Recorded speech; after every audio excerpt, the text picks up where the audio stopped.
మిత్రులారా, word రిసమ్స్ today పక్షంగా నేటి ఈ కార్యక్రమానికి మిమ్మల్ని సాదరంగా ఆహ్వానిస్తున్నాం. మీరందరూ బాగున్నారు కదూ? మేము మీ కొరకు, మీ కుటుంబాల కొరకు క్రమంగా ప్రార్థిస్తున్నాం. ఇందలి సత్యాలను మీ జీవితాలకు అన్వయించుకుంటూ వాక్యానుసారంగా జీవిస్తున్నారని ఆశిస్తున్నాం. నేటి ఈ పాఠంలో దేవుడు అబ్రహాంతో చేసిన నిబంధన ఎంతటి విశిష్టమైనదో, అలాగే ఇష్మాయేలు యొక్క స్వాస్థ్యం ఎట్టిదో, మరియు దేవుడు అబ్రహాముకు తన వాగ్దానాన్ని తిరిగి ధృవీకరించిన విధానమును గూర్చి, మరియు సొదొమ గొమొర్రా నాశనాన్ని దేవుడు ప్రకటించడాన్ని గూర్చి చర్చిస్తాం. ఇక ఆ విషయాలను మనము శ్రద్ధగా తెలుసుకుందామా?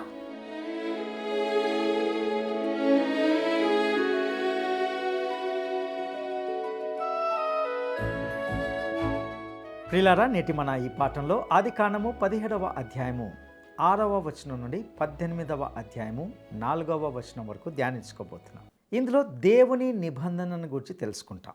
ఇక ఆదికాండము 17వ అధ్యాయము 6, 7 వచనాలను మనం గమనిద్దాం. నీకు అత్యధికముగా సంతానాభివృద్ధి కలుగజేసి నీలో నుండి జనములు వచ్చునట్లు నియమించుదును, రాజులను నీలో నుండి వచ్చెదరు. నేను నీకును నీ తర్వాత నీ సంతానమునకును దేవుడనై ఉండునట్లు నాకును నీకును నీ తర్వాత వారి తరములలో నీ సంతతికి మధ్య నా నిబంధనను నిత్య నిబంధనగా స్థిరపరచెదను.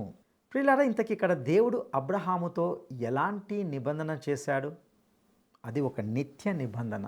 అది నిత్యమైనదైతే అది ఈరోజు కూడా మంచిదేనా? నిస్సందేహంగా మంచిదే. మనము క్రీస్తును విశ్వసిస్తే దేవుడు మీకు మరియు నాకు నిత్య జీవాన్ని వాగ్దానం చేశాడు. అది దేవుడు చేసిన నిబంధన. నా ప్రియమిత్రమా, దేవుడు అబ్రహాముతో చేసిన నిబంధనను నెరవేర్చకపోతే నీవు నీ నిబంధనను గురించి మరొకసారి ఆలోచించుకోవడం మంచిది. కానీ నేను నీకు ఒక శుభవార్త చెప్తున్నాను. ఆయన నీ నిబంధనను నెరవేర్చబోతున్నాడు, మరియు ఆయన అబ్రహాము నిబంధనను కూడా నెరవేర్చబోతున్నాడు. ఇక ఆదికాండము 17వ అధ్యాయము 8వ వచనాన్ని మనము గమనిద్దాం. నీకును నీ తర్వాత నీ సంతతికిని నీవు పరదేశివై ఉన్న దేశమును అనగా కనానను దేశమంతటిని నిత్య స్వాస్థ్యముగా ఇచ్చి వారికి దేవుడనై యుందునని అతనితో చెప్పెను. దేవుడు తాను చేయబోయేది అబ్రహాముకు చెబుతున్నాడు. దేవుడు ఇలా అంటున్నాడు, నేను నిన్ను అత్యంత ఫలభరితునిగా చేస్తాను, నీ నుండి జన సమూహములను పుట్టిస్తాను, నేను నీకును నీ తర్వాత నీ సంతానానికి మధ్య నా నిబంధనను స్థాపిస్తాను, మరియు నీకును నీ తర్వాత నీ సంతతికి కనానను దేశమంతటిని నిత్య స్వాస్థ్యంగా ఇస్తాను అని అంటున్నాడు. దేవుడి ప్రజలతో ఒక నిత్య నిబంధన చేశాడు. అది నిత్యమైనది కాబట్టి అది సులభంగా విచ్ఛిన్నమయ్యేది కాదు, మరియు అది అంతరించిపోయేది కాదు. దేవుడు వారికి ఆ భూమిపై ఏదో ఒక 99 సంవత్సరాల లీజు ఇవ్వలేదు. దేవుడు వారికి నిత్య స్వాస్థ్యాన్ని ఇచ్చాడు. ఎబ్రీ ప్రజలు 3 సందర్భాల్లో ఆ దేశంలో ఉన్నారు, మరియు అది వారిదే. కానీ ముఖ్యమైన విషయం ఏమిటంటే వారు కొన్ని షరతుల ప్రకారమే దానిని ఆక్రమించుకుంటారు. అన్నిటికంటే ముందు దేవుడు వారిని ఐగుప్తు దేశానికి పంపాడు. వారు సుమారు 70 మంది కుటుంబంగా వెళ్ళి కనీసము 15 లక్షల జనాభా గల దేశంగా బయటకు వచ్చారు. బబులోను చెరలో ఉన్నప్పుడు వారు విగ్రహారాధనలో మునిగిపోయి దేవునికి సాక్ష్యం ఇవ్వనందున వారిని మళ్ళీ వారి దేశం నుండి వెళ్ళగొట్టాడు. వారు తమ మెస్సయ్యను తిరస్కరించిన తర్వాత క్రీస్తు శకము 70 సంవత్సరంలో వారు మళ్ళీ దేశం నుండి వెళ్ళిపోయారని మనం చూస్తాం. వాస్తవానికి వారు అప్పటి నుండి తిరిగి ఆ దేశానికి రాలేదు. వారు 3 సార్లు దేశం నుండి వెళ్ళగొట్టబడతారని మరియు 3 సార్లు తిరిగి తీసుకురాబడతారని దేవుడు ముందుగానే ప్రవచించాడు. వారు 2 సార్లు తిరిగి తీసుకురాబడ్డారు. ప్రస్తుతము దేశానికి తిరిగి రావడం అనేది నేను ప్రవచన నెరవేర్పుగా అనుకోవడం లేదు. వారు తదుపరిసారి తిరిగి వచ్చినప్పుడు దాని అర్థము వారు మళ్ళీ ఎప్పటికీ ఆ దేశం నుండి వెళ్ళిపోరని నేను భావిస్తున్నాను. దేవుడు వారిని పోగు చేసి దేశంలోకి తిరిగి తీసుకువచ్చినప్పుడు 1000 ఏళ్ల పరిపాలన జరుగుతుంది. ఇక ఆదికాండము 17వ అధ్యాయము 9 నుండి 11 వచనాలను మనం గమనిద్దాం. మరియు దేవుడు, నీవు మాత్రమే కాక నీ తరువాత వారి తరములలో నీ సంతతియు నా నిబంధనను గైకొనవలెను. నాకును నీకును నీ తరువాత నీ సంతతికిని మధ్య మీరు గైకొనవలసిన నా నిబంధన ఏదనగా, మీలో ప్రతి మగవాడును సున్నతి పొందవలెను. మీరు మీ గోప్యాంగ చర్మమున సున్నతి పొందవలెను. అది నాకు నీకు మధ్యనున్న నిబంధనకు సూచనగా ఉండును. ప్రియులారా, ఇక్కడ సున్నతి అనేది నిబంధనకు గుర్తు. ఇశ్రాయేలీలు నిబంధనలో సభ్యులు కావడానికి తమకు తామే సున్నతి చేసుకోలేదు. దేవుని నుండి వారికి నిబంధన లభించింది కాబట్టే వారు అలా చేశారు. నేటి విశ్వాసికి సత్కార్యాలు అనగా మంచి క్రియలు ఏ స్థానంలో ఉన్నాయో సున్నతి కూడా అదే స్థానంలో ఉండేది. మీరు రక్షణ పొందడం కోసము సత్కార్యాలు చేయరు, కానీ మీరు రక్షించబడ్డారు కాబట్టే సత్కార్యాలు చేస్తారు. ఇదే ప్రపంచంలో అన్నిటికన్నా పెద్ద తేడాను కలిగిస్తుంది. దైవ సేవకుడైన వర్నన్ మెగ్గి గారు తన వ్యక్తిగత సాక్ష్యాన్ని ఈ విధంగా పంచుకున్నారు. అతడు ఇలా అంటాడు: నేను నా చిన్నతనంలో ఇల్లు వదిలి వెళ్ళినప్పుడు నేను చాలా ఇబ్బందులు పడినప్పటికీ నన్ను పూర్తిగా దారి తప్పకుండా ఆపిన ఒకే ఒక విషయము మా నాన్న గురించిన ఆలోచనే. నేను నాతోనే ఇలా అనుకున్నాను, నేను మా నాన్న కొడుకును కాబట్టి నేను పలాని తప్పు పని చేయను లేదా ఆ విషయంలోకి వెళ్ళను. మా నాన్న వల్లే నేను కొన్ని పనులకు దూరంగా ఉన్నాను. అయితే నేను కొన్ని పనులు చేయనందువల్ల ఆయన కొడుకును కాలేదు, కానీ నేను అప్పటికే ఆయన కొడుకుని. అయితే నేను అతని కుమారుని కాబట్టి నేను వాటిని చేయలేదు అని చెప్పాడు. నిజమే ప్రియులారా, నిబంధనకు గుర్తు సున్నతి. వారిని నిబంధన క్రిందకు తీసుకు వచ్చినది సున్నతి కాదు, కానీ సున్నతి అనేది దానికి గుర్తు, దానికి సాక్ష్యం. ఇక ఆదికాండము 17వ అధ్యాయము 12వ వచనాన్ని మనం గమనిద్దాం. 8 దినముల వయసు గలవాడు అనగా నీ ఇంట పుట్టినవాడైనను నీ సంతానము కాని అన్యుని యొద్ద వెండితో కొనబడిన వాడైనను మీ తరములలో ప్రతి మగవాడు మీలో సున్నతి పొందవలెను. క్రీస్తు జననానికి సంబంధించిన వృత్తాంతము ఎంత ఖచ్చితంగా ఉందో మీరు గమనించారా? ఈ చిన్న బిడ్డ జననానికి సంబంధించి ధర్మశాస్త్రం అంతా నెరవేర్చబడింది. ఆయన అబ్రహాము కుమారుడని, దావీదు కుమారుడని వ్రాయబడింది. ఆయన ఆ వంశవళిలో ఉన్నాడు. మరియు 8వ రోజున ఆయనకు సున్నతి చేయబడింది. ఆయన ధర్మశాస్త్రమునకు లోబడిన వానిగా జన్మించెను అని పౌలు గలతీ పత్రిక 4:4లో చెప్పాడు. ఇక ఆదికాండము 17వ అధ్యాయము 13వ వచనాన్ని మనం గమనిద్దాం. నీ ఇంట పుట్టినవాడును నీ వెండితో కొనబడినవాడును తప్పక సున్నతి పొందవలెను.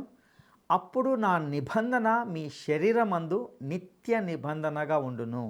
మరలా సున్నతి అనేది నిబంధనకు గుర్తుగా చూస్తాం. నిబంధన పొందడం కోసం వారు దీనిని చేయవలసిన అవసరం లేదు. దేవుడు అప్పటికే వారితో నిబంధన చేసి ఉన్నాడు. ఇది చాలా ముఖ్యం కాబట్టి మీరు దీనిని అర్థం చేసుకున్నారని నేను నమ్ముతున్నాను. ఈరోజు కూడా అదే విషయం నిజం. చాలామంది తాము చర్చిలో లేదా సంఘంలో సభ్యత్వం తీసుకుంటేనో లేదా బాప్టిస్మము తీసుకుంటేనో రక్షింపబడతామని భావిస్తారు. లేదు నా ప్రియమిత్రమా, రక్షణ పొందడం కోసం మీరు ఆ పనులను చేయరు. మీరు రక్షింపబడితేనే మీరు ఆ 2 పనులను చేస్తారని నేను అనుకుంటున్నాను. అనగా రక్షించబడిన తర్వాతే మీరు చర్చిలో చేర్చబడతారు లేదా సభ్యత్వం తీసుకుంటారు, మరియు మీరు బాప్టిస్మం తీసుకుంటారు. కానీ రక్షణ పొందడం కోసము మీరు అలా చేయకూడదు. మనము గుర్రం బండిని దానికి ఉంచవలసిన చోటనే గుర్రానికి వెనకల ఉంచాలి తప్ప ఆ బండిని గుర్రం ముందు పెట్టకూడదు. ఎందుకంటే వాస్తవానికి రక్షణకు సంబంధించి చాలామంది ఆలోచనలో ఈరోజు ఆ గుర్రం బండిలాగానే ఉంటున్నది. ఇక ఆదికాండము 17వ అధ్యాయము 14వ వచనాన్ని మనం గమనిద్దాం. సున్నతి పొందని మగవాడు అనగా ఎవని గోప్యాంగ చర్మమున సున్నతి చేయబడదో అట్టివాడు తన జనులలో నుండి కొట్టివేయబడును. వాడు నా నిబంధనను మీరి ఉన్నాడని అబ్రహాముతో చెప్పెను. అవిధేయత చూపిన వారు ఉన్నప్పటికీ, అనగా వాస్తవానికి ఐగుప్తు దేశం నుండి బయటకు వచ్చినప్పుడు దాదాపు యావత్ జనాంగము అవిధేయత చూపింది. అయితే అది నిబంధనకు వ్యతిరేకంగా పనిచేయలేదు. ఆ అవిధేయత కేవలము ఆ వ్యక్తిని సంఘము నుండి వెలివేయడానికి మాత్రమే దారితీసింది. అయితే దేశం విషయానికి వస్తే అబ్రహాముతో మరియు అతని తర్వాత అతని సంతానముతో దేవుడు చేసిన ఈ నిబంధనను ఏ ఒక్క వ్యక్తి కానీ ఏ సమూహము కానీ నాశనం చేయలేకపోయారు. ఎందుకంటే అది ఒక శాశ్వతమైన నిబంధన. నిబంధనను ఉల్లంఘించిన వ్యక్తిని మాత్రమే వెలివేశారు, కానీ నిబంధన మాత్రము అలాగే నిలిచి ఉంది. అది ఎంత అద్భుతమైనదో చూడండి. ఇక ఆదికాండము 17వ అధ్యాయము 15వ వచనాన్ని మనం గమనిద్దాం. మరియు దేవుడు, నీ భార్య అయిన షారాయి పేరు షారాయి అనవద్దు, ఏలయనగా ఆమె పేరు షారా. అబ్రహాము భార్య ముందు పేరు షారాయి, అయితే ఇప్పుడు అది షారాగా మార్చబడింది. ఇక ఆదికాండము 17వ అధ్యాయము 16వ వచనాన్ని మనం గమనిద్దాం. నేను ఆమెను ఆశీర్వదించి ఆమె వలన నీకు కుమారుని కలుగజేసేదను, నేను ఆమెను ఆశీర్వదించదను, ఆమె జనములకు తల్లి అయి ఉండును, జనముల రాజులు ఆమె వలన కలుగుదురని అబ్రహాముతో చెప్పాను. ప్రియులారా, ఈ వృద్ధ అబ్రహాము జనములకు తండ్రి కాబోతున్నట్లయితే షారా జనములకు తల్లి కాబోతుంది. ఇక ఆదికాండము 17వ అధ్యాయము 17వ వచనాన్ని మనం గమనిద్దాం. అప్పుడు అబ్రహాము సాగిలపడి నవ్వి, 100 ఏండ్ల వానికి సంతానం కలుగునా, 90 ఏండ్ల షారా కనునా అని మనసులో అనుకొనెను. వృద్ధ అబ్రహాము నవ్వాడు. ఇది అవిశ్వాసం యొక్క నవ్వు కాదు, ఇది కేవలము ఇలా జరగగలదనే స్వచ్ఛమైన ఆనందం యొక్క నవ్వు అని నేను అనుకుంటున్నాను. మీకు కూడా ఇలాంటి అనుభవం ఎదురైందని నేను ఖచ్చితంగా అనుకుంటున్నాను. మన జీవితంలో అప్పుడప్పుడు దేవుడు మన కోసం ఎంత అద్భుతమైన కార్యం చేస్తాడంటే మనకు నవ్వాలనిపిస్తుంది. దాని గురించి నవ్వడం తప్ప వేరే ఏమి చేయాలనిపించదు. ఇది ఇంతకుముందు వినని విషయం. ఒకవైపు షారా గర్భము నిర్జీవంగా ఉంది, మరియు ఒకవైపు అబ్రహాము మృతప్రాయుడై ఉన్నాడు. పౌలు దీనిని రోమా పత్రిక 4వ అధ్యాయము 17 నుండి 22 వచనాల్లో ఎలా వర్ణించాడో మీరు ఎప్పుడైనా గమనించారా? అతడు అంటాడు, తాను విశ్వసించిన దేవుని ఎదుట, అనగా మృతులను సజీవులనుగా చేయువాడును, లేని వాటిని ఉన్నట్టుగానే పిలుచువాడునైన దేవుని ఎదుట అతడు మనకందరికీ తండ్రి అయి ఉన్నాడు. ఇందును గూర్చి నిన్ను అనేక జనములకు తండ్రినిగా నియమించి తిని అని వ్రాయబడి ఉన్నది. నీ సంతానము ఇలాగు ఉండునని చెప్పిన దానిని బట్టి తాననేక జనములకు తండ్రి యగునట్లు నిరీక్షణకు ఆధారం లేనప్పుడు అతడు నిరీక్షణ కలిగి నమ్మెను. మరియు అతడు విశ్వాసమునందు బలహీనుడు కాక రమారమి 100 ఏండ్ల వయసు గలవాడయ్యుండి అప్పటికీ తన శరీరము మృతతుల్యమైనట్టును షారా గర్భమును మృతతుల్యమైనట్టును ఆలోచించెను. కానీ అవిశ్వాసము వలన దేవుని వాగ్దానమును గూర్చి సందేహింపక దేవుణ్ణి మహిమపరిచి ఆయన వాగ్దానము చేసిన దానిని నెరవేర్చుటకు సమర్థుడని రూఢిగా విశ్వసించి విశ్వాసము వలన బలము నొందెను. అందుచేత అది అతనికి నీతిగా ఎంచబడెను. అబ్రహాము దేవుణ్ణి నమ్మాడు, మరియు దేవుని అద్భుతానికి మంచితనానికి అతడు పూర్తిగా ముగ్ధుడయ్యాడు. కానీ అకస్మాత్తుగా ఒక ఆలోచన బాణంలా అబ్రహాము హృదయంలోకి దూసుకుని వచ్చింది. తన కుమారుడైన ఇష్మాయేలు అనే చిన్నపిల్లాడి గురించి అతను ఆలోచించడం మొదలుపెట్టాడు. ఇక ఆదికాండము 17వ అధ్యాయము 18వ వచనాన్ని మనం గమనిద్దాం. అబ్రహాము, ఇష్మాయేలు నీ సన్నిధిని బ్రతుకననుగ్రహించుము అని దేవునితో చెప్పగా. ప్రియులారా, అబ్రహాం ఇలా అంటున్నాడు, ఓ ప్రభువా, నా ఇంట్లో పెరిగిన ఈ చిన్నవాని పరిస్థితి ఏమిటి? అబ్రహాముకు ఇష్మాయేలు అంటే చాలా ప్రేమ. కొన్నాళ్ళ తర్వాత అబ్రహాము అతన్ని పంపించి వేసినప్పుడు అతనికి 14 ఏళ్ళు.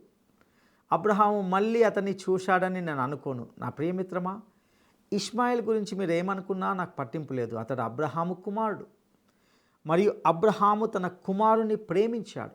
అతన్ని వదిలివేయవలసి రావడము అతనికి హృదయ విదారకరమైన విషయంగా ఉంటున్నది. హాగర్ను తీసుకున్నందుకు తాను చాలా పెద్ద తప్పు చేశానని అబ్రహాము చాలాసార్లు అనుకున్నాడని నా అభిప్రాయం. చూడండి, అది అతన్ని వేధించిన పాపం మాత్రమే కాదు, అబ్రహాము పాపం చేసినందువల్ల ఆ దేశంలో మొదటి నుండి కూడా సమస్యలు ఉన్నాయి. పాపము ఒక చిన్న విషయమని కానీ, పాపం చేసి తప్పించుకోవచ్చని కానీ నాతో చెప్పకండి. గలతీ పత్రిక 6వ అధ్యాయము 7వ వచనంలో స్పష్టంగా చెప్పబడింది ఏమిటంటే, మోసపోకుడి, దేవుడు వెక్రింపబడడు, మనుషుడు ఏమి విత్తునో ఆ పంటనే కోస్తాడు లేదా కోయును. ఒక మనిషి తాను విత్తిన దానికి పోలికగా, దానికి సమానమైనదిగా కోయడు. దాన్ని ఏమి విత్తాడో సరిగ్గా దాన్నే కోస్తాడు. మరియు ఈ అబ్రహాము ఖచ్చితంగా దాని ఫలితాన్ని అనుభవిస్తున్నాడు. అందుకే ఇష్మాయేలు నీ సన్నిధిని బ్రతుకననుగ్రహించుము అని దయతో కోరుతున్నాడు. ఇక ఆదికాండము 17వ అధ్యాయము 19వ వచనాన్ని మనము గమనిద్దాం. దేవుడు, నీ భార్య అయిన శారా నిశ్చయముగా నీ కుమారుని కనును, నీవు అతనికి ఇస్సాకు అను పేరు పెట్టుదువు, అతని తర్వాత అతని సంతానం కొరకు నిత్య నిబంధనగా నా నిబంధనను అతనితో స్థిరపరచెదను. మరో మాటలో చెప్పాలంటే దేవుడు ఇలా అంటున్నాడు, లేదు, నేను ఇష్మాయేలును అంగీకరించను, అది తప్పు. బైబిల్లో వ్రాయబడి ఉంది కాబట్టి దేవుడు బహుభార్యత్వాన్ని ఆమోదించాడని చెప్పకండి. ఆయన దానిని ఎంత మాత్రము ఆమోదిస్తున్నట్లు నాకు కనిపించడం లేదు. ఇక ఇష్మాయేలు వారసత్వంకు సంబంధించిన వివరాలను తెలుసుకుందాం. ఆదికాండము 17వ అధ్యాయము 20-21 వచనాలను మనం గమనిద్దాం. ఇష్మాయేలును గూర్చి నీవు చేసిన మనవి నేను వింటిని. ఇదిగో, నేను అతనిని ఆశీర్వదించి అతనికి సంతానాభివృద్ధి కలగజేసి అత్యధికముగా అతన్ని విస్తరింపజేసేదను. అతడు 12 మంది రాజులను కనును, అతనిని గొప్ప జనముగా చేసేదను. అయితే వచ్చు సంవత్సరము ఈ కాలమందు శారా నీకు కనబోవు ఇస్సాకుతో నా నిబంధనను స్థిరపరచదనని చెప్పెను. ప్రియులారా, దేవుడు తాను చేసిన వాగ్దానానికి కట్టుబడి ఉంటాడు. దీని నుండి దేవుడు ఏమాత్రము వెనుకాడడు లేదా ఆలస్యం చేయడు. తాను చేస్తానని చెప్పిన దానినే ఆయన చేయబోతున్నాడు. ఇస్సాకు అప్పటికే పుట్టి వారి మధ్య ఉన్నట్టుగా ఆయన మాట్లాడుతున్నాడు. లేని వాటిని ఉన్నట్లుగా ఆయన మాట్లాడుతున్నాడు.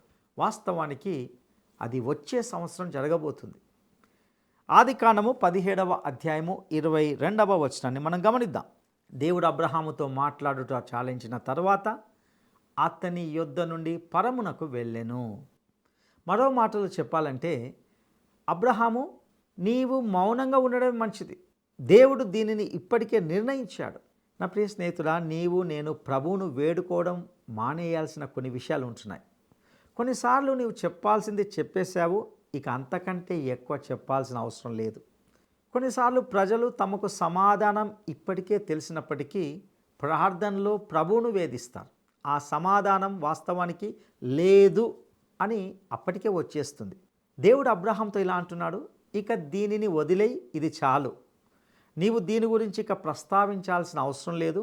నేను దానిని అంగీకరించలేదు మరియు అంగీకరించాలని కూడా నేను అనుకోవడం లేదు అని దేవుడు అంటున్నాడు. దేవుడు అబ్రహాము యొక్క ఇతర ప్రార్థనలను విని జవాబు ఇవ్వబోతున్నాడు. దేవుడు అబ్రహాము మాట వింటాడని మనం చూస్తాం.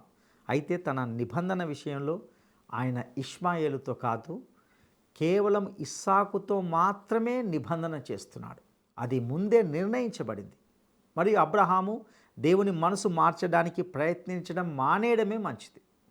ఈరోజు చాలామంది ప్రజలు వినడానికి లేదా జవాబు ఇవ్వడానికి ఉద్దేశించిన విషయాల గురించి ప్రార్థిస్తున్నారు. కొన్ని విషయాల గురించి ప్రార్థించమని ప్రజలను అడగడంలో నేను చాలా జాగ్రత్తగా ఉండడానికి ప్రయత్నిస్తాను. దేవుడు దానిని విని జవాబు ఇవ్వడానికి సహేతుకమైన అవకాశం ఉందని నేను కనీసం భావించాలి. ఇక ఆదికాండము 17వ అధ్యాయము 23 నుండి 27 వచనాలను మనం గమనిద్దాం. అప్పుడు అబ్రహాము తన కుమారుడైన ఇష్మాయేలును, తన ఇంట పుట్టిన వారినందరినీ, తన వెండితో కొనబడిన వారినందరినీ, అబ్రహాము ఇంటి మనుషులలో ప్రతి వానిని పట్టుకొని దేవుడు తనతో చెప్పిన ప్రకారము ఆ దినమందే వారి వారి గోప్యాంగ చర్మమున సున్నతి చేసెను. అబ్రహాము గోప్యాంగ చర్మము సున్నతి చేయబడినప్పుడు అతడు 99 ఏండ్లవాడు. అతని కుమారుడైన ఇష్మాయేలు గోప్యాంగ చర్మము సున్నతి చేయబడినప్పుడు అతడు 13 ఏండ్లవాడు. ఒక్క దినమందే అబ్రహామును అతని కుమారుడైన ఇష్మాయేలును సున్నతి పొందిరి. అతని ఇంట పుట్టినవారును అన్యుని యొద్ద వెండితో కొనబడిన వారును అతని ఇంటిలోని పురుషులందరూ అతనితో కూడా సున్నతి పొందిరి. ప్రియులారా, సున్నతి అనేది దేవుడు అబ్రహాముతో చేసిన నిబంధనకు గుర్తు. మనలో ఎవరైనా అడగవచ్చు, ఇష్మాయేలును ఎందుకు ఇందులో చేర్చారు? ఇష్మాయేలు కూడా ఒక గొప్ప జనాంగం అవుతాడని దేవుడు వాగ్దానం చేయలేదా? ఆ కోణంలోనే అతడు దానిలో చేర్చబడ్డాడు. కానీ ఆదిలో దేవుడు అబ్రహామునకు వాగ్దానం చేసిన వ్యక్తి అతడు కాదు. దేవుడు ఉపయోగించుకోబోయే జనాంగానికి మరియు మెస్సయ్య రాబోయే జనాంగానికి అతడు తండ్రి కాబోడు. ఇక మనము ప్రస్తుతము 18వ అధ్యాయంలోకి వస్తున్నాం. మీరు క్రొత్త నిబంధనకు చేరుకునే వరకు ఆది కాండంలోని 18 మరియు 19 అధ్యాయాలు బైబిల్లో ఎందుకు చేర్చబడ్డాయో అని మీరు ఆశ్చర్యపోవచ్చు. అవి అబ్రహాము కథ నుండి కొంత వేరుగా ఉన్నట్లుగా అనిపిస్తాయి. అవి సొదొమ గొమొర్రాల నాశనం గురించి వివరిస్తాయి. 18వ అధ్యాయము చాలా సుదీర్ఘమైన అధ్యాయం. ఇందులో దేవుడు అబ్రహాముకు సొదొమ గొమొర్రా పట్టణాల తీర్పు గురించి చెప్పాడు. మరియు అబ్రహాము ఆ మైదాన పట్టణాల తరపున విజ్ఞాపన చేశాడు. ఇది నేను అనుకుంటున్నాను ఆశీర్వాదకరమైన క్రైస్తవ జీవితానికి, దేవునితో సహవాసంలో గడిపే జీవితానికి ఒక ఉదాహరణ. కానీ 19వ అధ్యాయంలో లోతుతో పాటు సొదొమ గొమొర్రాలో నేను వినాశకరమైన జీవితం అని పిలిచే దానిని మనం చూస్తాం. అదంతా తీసుకున్న ఒక నిర్ణయం వలనే జరిగింది. దురదృష్టవశాత్తు నేటి క్రైస్తవుల్లో మనకు 2 రకాల వారు కనిపిస్తారు. ఆశీర్వాదకరమైన జీవితం గడిపేవారు మరియు నాశనమైన జీవితం గడిపేవారు. తమ జీవితాలను పూర్తిగా నాశనం చేసుకున్న వారు కొందరు ఉంటున్నారు. వారు దేవుని యొక్క చిత్తం నుండి పూర్తిగా దూరం అయిపోయారు. వారు తమ రక్షణను కోల్పోయారని నేను ఒక్క క్షణం కూడా చెప్పను. కానీ వారు మిగతాదంతా కోల్పోయారు అనడంలో సందేహం లేదు. పౌలు భక్తుడు 1 కొరింథీ పత్రిక 3:15లో చెప్పినట్లుగా వారు తన మట్టుకు రక్షింపబడును, కానీ అగ్నిలో నుండి తప్పించుకున్నట్లు రక్షింపబడును. ప్రియులారా, దేవుడు తన వాగ్దానాన్ని ఈ అధ్యాయంలో పునరుద్ఘాటిస్తున్నట్లుగా చూస్తాం. ఇక ఆదికాండము 18వ అధ్యాయము 1వ వచనాన్ని గమనిద్దాం. మరియు మమ్రే దగ్గరనున్న సింధూర వనములో అబ్రహాము ఎండవేళ గుడారపు ద్వారమందు కూర్చుని ఉన్నప్పుడు యెహోవా అతనికి కనబడెను. అబ్రహాము అక్కడ మమ్రేలో నివసిస్తున్నాడు మరియు అతడు చెప్పాలంటే ఒక వృద్ధుడు. ఇక ఆదికాండము 18వ అధ్యాయము 2వ వచనాన్ని గమనిద్దాం. అతడు కన్నులెత్తి చూచినప్పుడు 3 మనుషులు అతని ఎదుట నిలువబడి ఉండిరి. అతడు వారిని చూచి గుడారపు వాకిట నుండి వారిని ఎదుర్కొనుటకు పరిగెత్తి నేల మట్టుకు వంగి. ఇక్కడ అబ్రహాము చూపిన ఆతిథ్యాన్ని గమనించండి.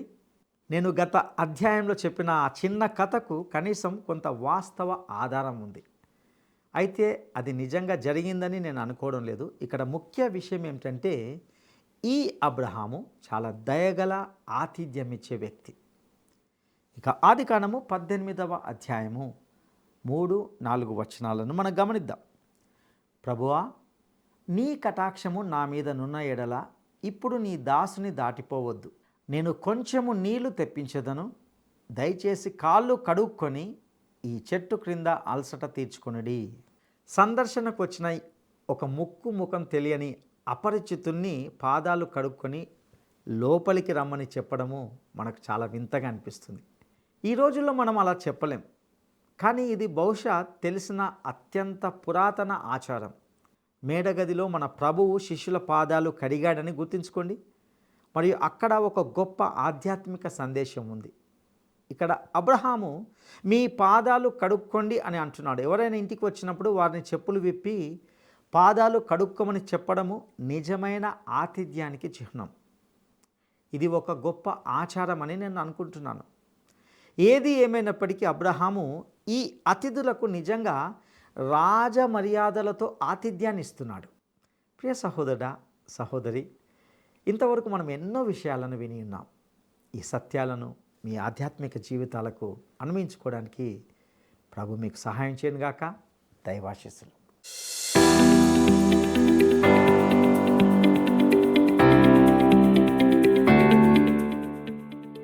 దేవుడు అబ్రహాముతో చేసిన నిబంధన ఎలాంటి నిబంధన? దేవుడు అబ్రహాముతో చేసిన నిబంధన ఎలాంటి నిబంధన?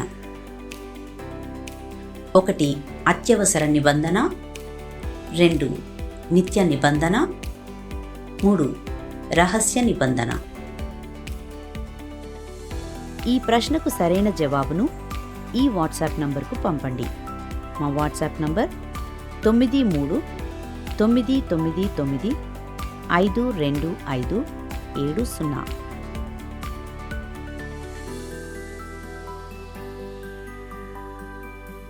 ఈ సందేశం ద్వారా విన్నటువంటి దేవుని వాక్య సత్యాలను జాగ్రత్తగా గ్రహించాలని, దేవుని నిబంధన ఎంతటి ఖచ్చితత్వాన్ని కలిగి ఉందో గ్రహించాలని కోరుతున్నాం. ఇంకా రాబోయే పాఠాల్లో మరిన్ని లోతైన సత్యాలను నేర్చుకోబోతున్నాం. శ్రద్ధగా, క్రమంగా ఈ కార్యక్రమాలను వీక్షించాలని, ఇతరులకు కూడా పరిచయం చేయాలని కోరుతున్నాం. మీ కుటుంబ వ్యక్తిగత ప్రార్థన అవసరతలను మాకు తెలియజేయండి. మేము మీ కొరకు ప్రార్థిస్తాం. దేవుడు మీకు తోడేయండి, నడిపించునుగాక.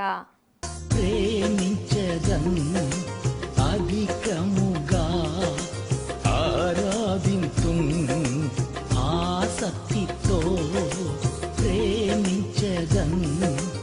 అధికముగా ఆరాధింతున్, ఆసక్తితో పూర్ణ మనసుతో ఆరాధింతున్, పూర్ణ బలముతో ప్రేమించదన్. ఆరాధన ఆరాధన ఆరాధన ఆరాధన.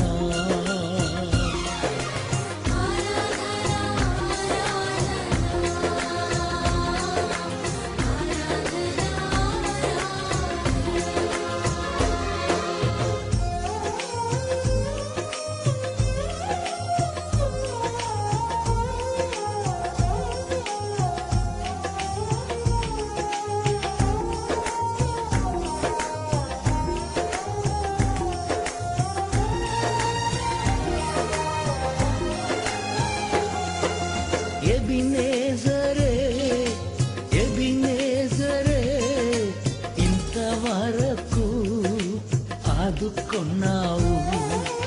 ఎబినేజరే ఎబినేజరే, ఇంతవరకు ఆదుకున్నావు. ఇంతవరకు ఆదుకున్నావు. నిన్ను పూర్ణ మనసుతో ఆరాధింతున్, పూర్ణ బలముతో ప్రేమించదన్.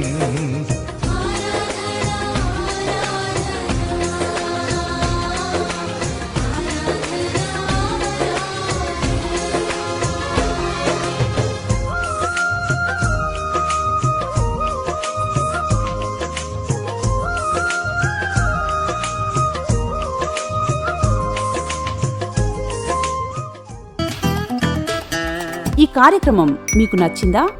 అయితే వెంటనే మిస్డ్ కాల్ ఇవ్వండి. బహుమతి పొందే విజేత మీరే కావచ్చు.